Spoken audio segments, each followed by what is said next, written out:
ఓ మేఘమా ఉరమకే పూటకి గాలిలో తేలిపో వెళ్ళిపో.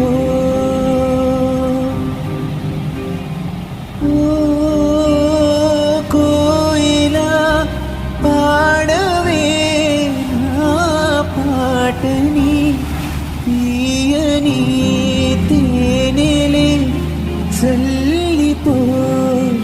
ఇరు సందెలు కదలాడే ఎదవూయల ఒడిలో సెలయేరున అలపాటే వినిపించని గదిలో చలి